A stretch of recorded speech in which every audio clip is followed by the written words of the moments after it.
အိမ်နောက်ကြလို့အိမ်ပြန်ရောက်လာတဲ့အချိန်ကိုမြင်မိဆွမ်းနဲ့ပပ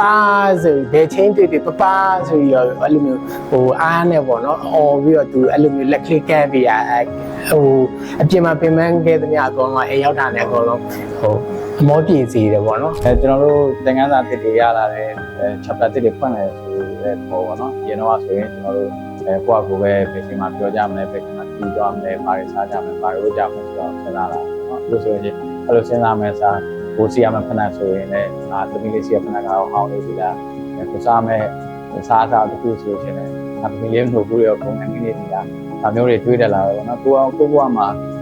ကိုစနီးပြင်ပေါ့နော်ဦးစားပေးရမယ်ဒီတယောက်တက်ပေါ်လာတယ်လို့ပဲခံထားပါလားသူကအများဆုံးချွဲတတ်တာတော့ခြီခိုင်းမယ်ခြီပြီးရင်တခါလေလေပင်အောင်သူအတင်းဖတ်ပြီးတော့မျက်နှာကိုကတ်ထားမယ်ဒါကတော့သူကစ်တရီကျော်ရဲ့ချွဲတဲ့ပုံစံပေါ့ကျွန်တော်တို့အဲ့လိုချွဲရင်ဒါအသဘောကျတယ်ဒါအချက်တဲ့သမီးကိုကျွန်တော်3လလောက်နိုင်မှသွားနေလိုက်တာတော့ရှိတယ်အဲ့ဒီအချိန်ကကြောက်ကလေးက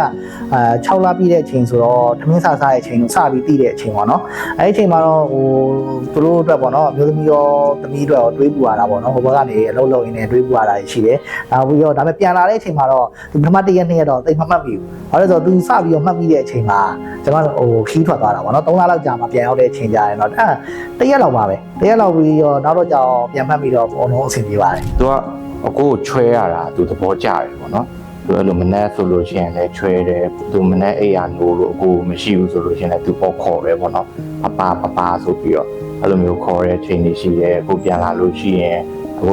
ခုနဲ့ကိုမျိုးသမီးနဲ့ပြန်လာတဲ့ချိန်ဆိုလို့ရှိရင်လည်းသူလာကြိုးတယ်ပေါ့နော်အဲ့လိုမျိုးတွေရှိပါတယ်တော်တော်များများကတော့သူနဲ့ရှိတဲ့အချိန်တော်တော်များများတော့ခွန်အားဖြစ်စေအချိန်တွေပါပဲကိုတို့အတွက်ကလေဟို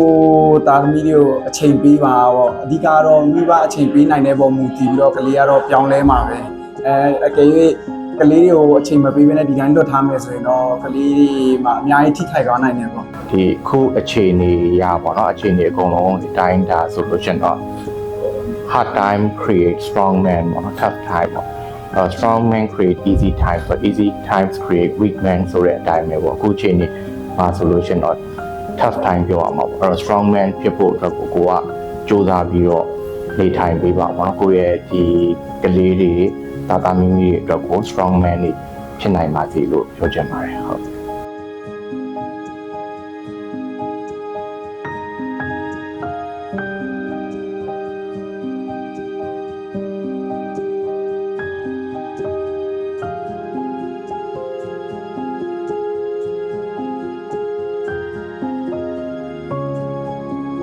to go right where everything feels just right.